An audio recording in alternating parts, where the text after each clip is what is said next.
Hello, I'm Bronson Herrera, and I'm an associate professor of political science at Northwest Missouri State University.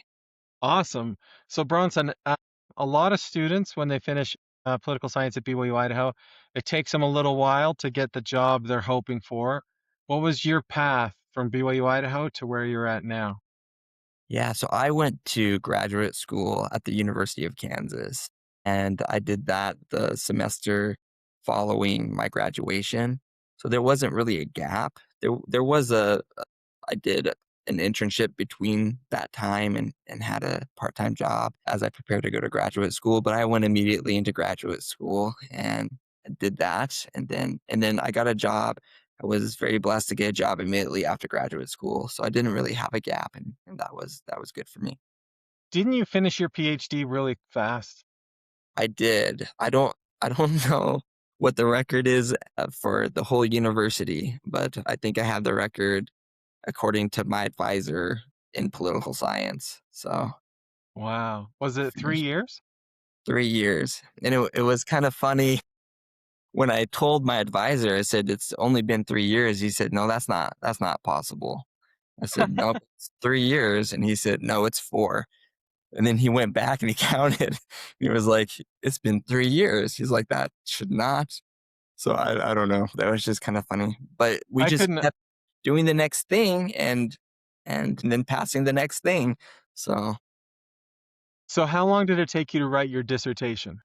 yeah, it's an interesting question because I took my first substantive chapter of my dissertation was a paper that I did in class. And so, that whole semester I was working on that paper. I didn't know that'd be a chapter of my dissertation yet until after probably the next year. And so I worked really hard on that and then even kept working on it after. And then I was working on it. When you do a dissertation, but you write a prospectus. So I had written that when I did my comprehensive exams for my PhD. And then I was working pretty diligently on my dissertation when one of my committee members said, you should just apply for a few jobs just to get your stuff in order and just to help you have a good mindset. Sometimes during this phase, people get depressed or frustrated. And so it's just good to kind of visualize the next step. So I applied for a handful of jobs and they said, don't worry about getting them. You won't get a job because it's too early, but just apply for fun. And so I did, and I got an interview, and everyone was shocked, and so they prepped me for the interview as they do at KU, and then they said, "Don't worry, because we know who you're going up against." They heard through the grapevine who was applying, and they said, "Look, these folks have been on the market for a while. They got some research, a lot of research under their belt, and so just go and have fun." But I think that mentality of just having, not thinking I was going to get a job helped me because I was able just to be myself and they extended the job to me. So Wow, that's awesome. Okay, so your PhD was fully funded, right? You didn't go into debt to get your PhD? nope, nope. By the time I left graduate school, I had zero debt. Wow. And did they pay you money while you were in graduate school? They did. I had an assistantship, a teaching assistantship, and then I was able to get on some projects over the summer. KU has a scholarship for young researchers, and so I was able to make some money doing that, and we live frugally and within our means, and not everyone's able to do that in grad school, and I completely understand that, but we were able to do that, and that was also a big blessing. So, how did you decide PhD? What advice would you give to somebody who's trying to figure out should they do a PhD? Should they go to graduate school? Like, what would you counsel people? Yeah, that's a good question. I think one thing that a professor asked me early on that just got me thinking, one of my professors asked me, they said, "Hey, do you read the textbook?" And I said, "Yeah, I do read the textbook." And they said, "Well, that's unusual, or that can sometimes be unusual." And I didn't realize that because I'm a first generation college student. And so I kind of came into it with like maybe this mentality that I was just trying to make it. And And I don't know if you remember, but sometimes I'd wear khakis and a button up. I was just trying to be as professional as I could be before I realized I was just maybe being a little weird. But I think that mentality. So that got me thinking. And I was that professor then said, you know, you might consider graduate school, but I was planning on the law at the time. And and then after that, that professor came up to me again and said, "Hey, I hear you're not going." Or I think I told the said I'm not. I decided not to go to law school. I met with some lawyers and decided it wasn't for me. So then I decided to be a seminary teacher. So I was like, oh, I probably won't do grad school. And then that didn't work out. And then I went back to that professor and said, well, maybe graduate school is an option for me. Can you tell me about that? And I got the mentorship that I needed to move on. So Yeah, so what do you have to do to get into a PhD program? Like as an undergraduate, like what did you do to make that happen? the most important thing that I was able to do is outside of class have a professor. And in my case, not to just throw you in the bus, but for me, it was you. So it was Dr. Miles, and so I was able to work on a project, and it wasn't a class project. We worked on a paper that had nothing to do with the paper that I did for you in class. It was a completely different topic, and we worked on that. And then I was able to get some undergraduate funds at BYU Idaho to go present that in Chicago at Midwest, which is what the second largest political science conference in the United States. And so I was able to do that, and to be able to have that on my resume, I think was the biggest thing, to have the confidence that I can do research and to show that I could do guided research, that they could guide me because I was being guided. I think was a huge thing. And I even got to meet some of those folks while I was out there.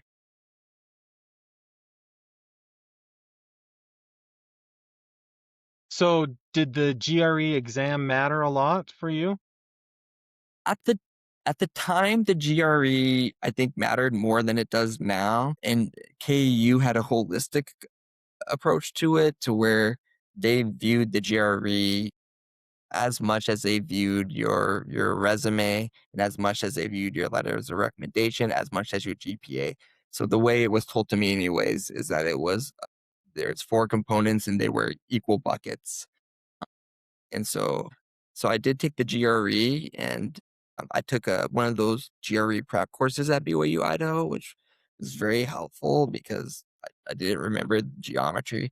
And so there was I was able to yeah. So I took the GRE and was able to do that. Luckily, I test okay, and so I like tests, and so that didn't stress me out. That's good. What advice do you have for students at BYU Idaho about like what classes to take? Is there anything you wish you would have taken or things they should avoid? I wouldn't say there's anything that you should avoid. Classes. I mean, for me, and I'm biased because I now teach this class too, but a research methods class is super fundamental. Even if you don't want to go to graduate school, if you go to graduate school, it's 100% must. As much of those types classes, I think at BYU Idaho now there's two. There's an advanced and so both of those are essential. But even if you don't go to become, you'll go to graduate school or go into like some type of analysis job, it helps you to change the way that you think.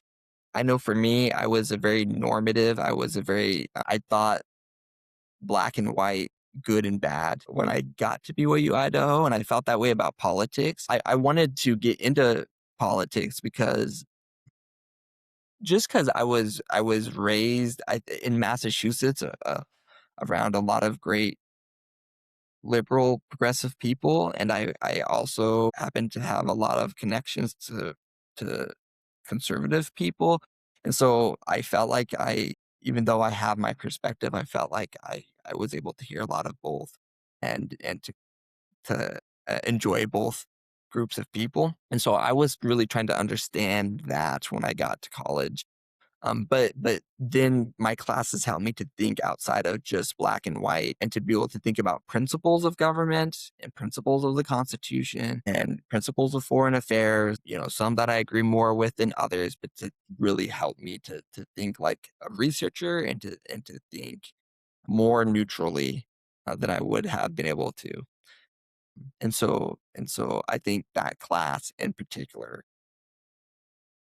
the methods classes help you to do that, but I would say all the classes at BYU Idaho helped me to do that. I took this class in Congress where I had the opportunity to be the Speaker of the House for that semester, and I happened to be of the opposite party of my own affiliation. And that was so wonderful. Because if I tried to take it seriously, and so I was trying to research how I could promote these policies that aren't my own and to be able to articulate them on the floor of the House in a meaningful way. But to do that, I had to actually research it enough to understand, to have enough buy-in to be able to sell it as if it was something that I actually held. And that was a great. Yeah.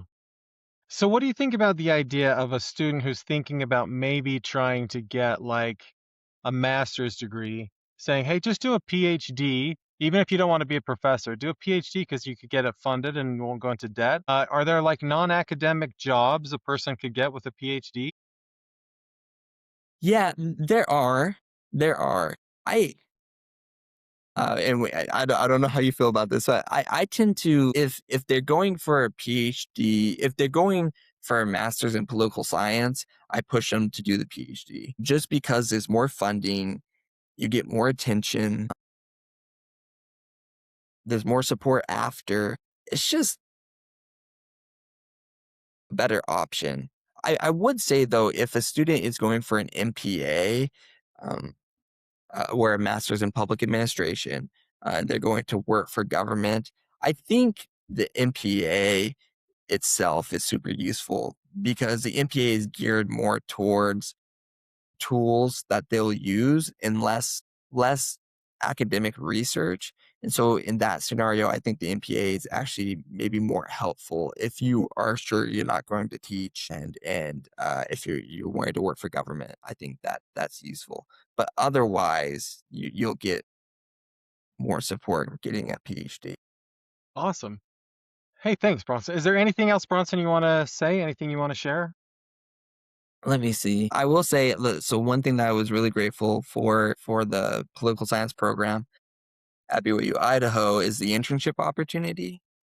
That was something that I still draw on. I was able to go to the Capitol in Boise and lobby. I didn't work as at the on the legislative side. I was working for an interest group, and that was huge. I number one, it taught me I don't want to be a lobbyist, but it also like gave me a lot of good experience, practical experience that I teach. I still use. I talk to my students about taking politicians out for dinner and meeting in their office and what that experience was like was huge.